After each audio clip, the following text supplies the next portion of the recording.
oitavo B, tudo bem com vocês? Então vamos lá para a nossa primeira aula do 7º ano. Ouvi dizer que essa turma, oitavo, né? Ouvi dizer que essa turma é muito boa. Então olha só, nós vamos agora fazer uma retomada do gênero biografia, que vocês viram ele no 7º ano, certo? Então vamos pensar, o que é uma biografia? Dividindo a palavrinha aqui, aqui, ó.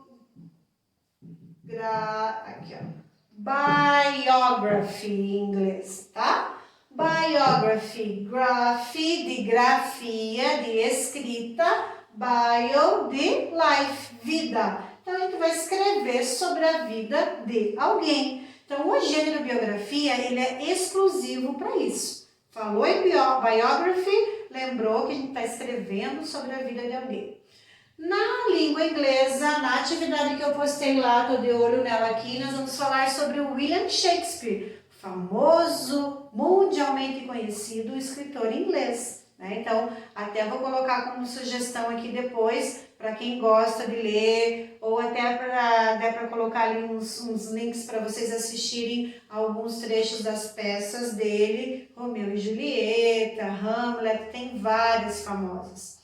E nesse texto que eu proponho para vocês aí, já de início, nós vamos falar sobre a biography, sobre a vida do William Shakespeare. Lembrando da pronúncia, Shakespeare. Lembra da regra principal do inglês? Escreve de um jeito e fala de outro? Nada de Shakespeare, né? Shakespeare.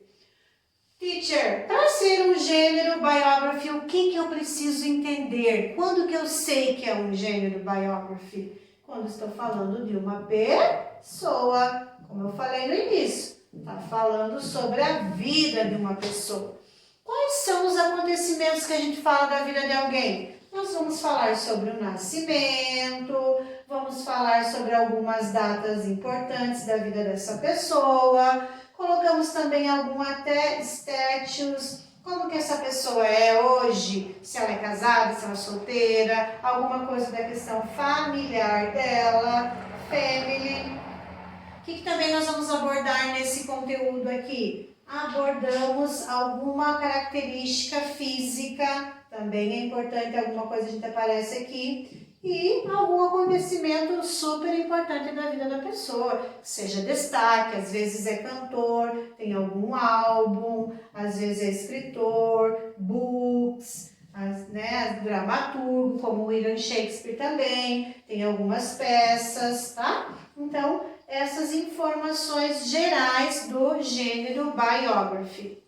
Na língua inglesa, o que eu vou precisar? Quando eu falo da vida de alguém, automaticamente eu estou me referindo a ações no passado. Então, vamos lembrar lá da aula do ano passado, Simple Past.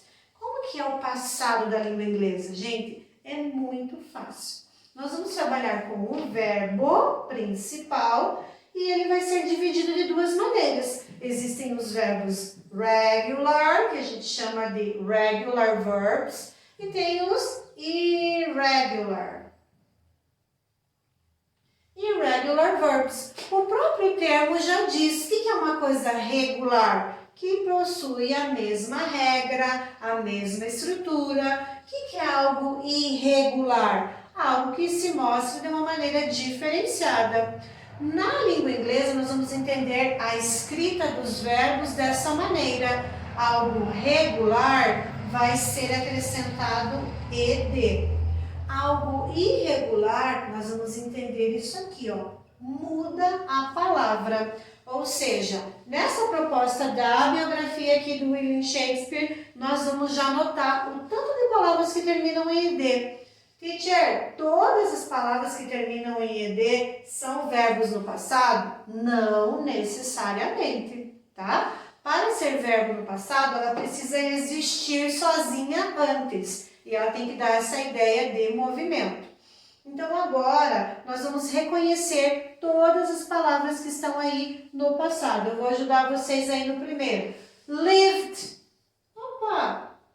Ó, terminou em ed. Então, é um verbo regular. Agora, vamos se atentar a algumas regras, Olha só, se o verbo termina em E, no caso de live, será que ele precisa colocar mais um ED? Não. Se ele termina com E, eu só vou adicionar que letra? D, certo?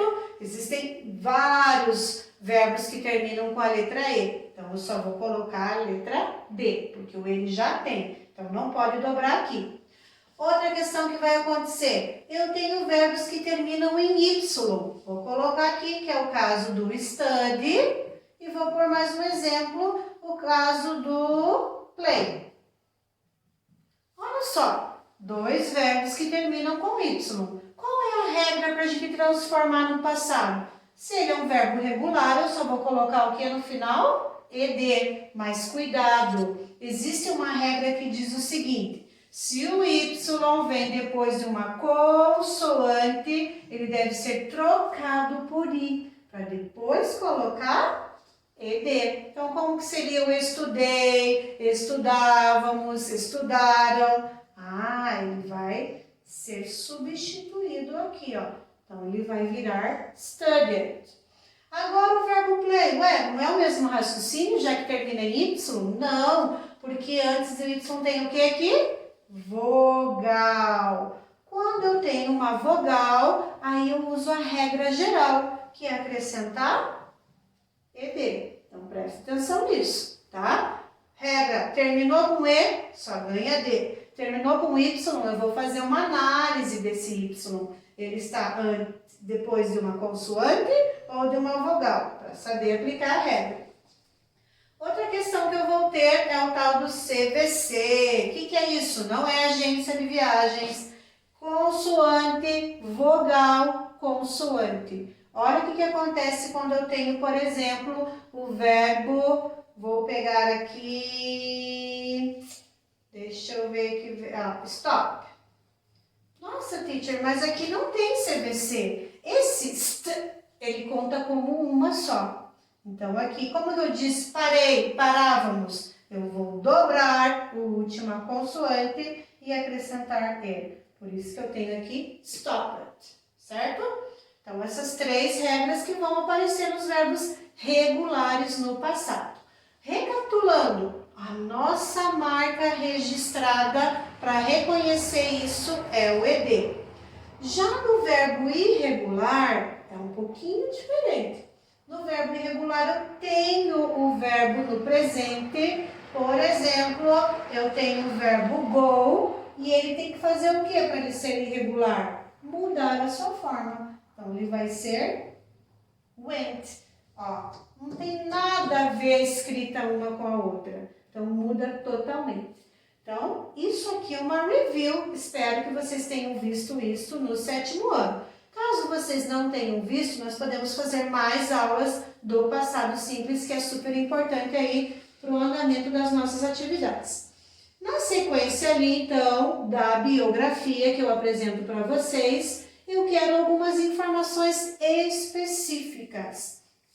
Falando em informações específicas, agora eu vou apagar isso aqui. Cada vez que você quer focar em alguma coisa, tira um print ou pausa o vídeo, faz anotação, que agora eu já vou abordar uma outra questão aí que envolve nessa atividade, que é a questão da técnica de leitura. Como eu devo ler um texto na língua inglesa ou já serve como dica para as outras línguas estrangeiras. Nós temos duas técnicas, nós temos o skimming e nós temos o scanning. Nossa, teacher, para de falar um monte de palavra, eu não sei nada. Super simples. O que é o skimming? Eu vou passar o meu olho pelo texto em um minutinho. Bzz, isso aqui tem que ser rápido.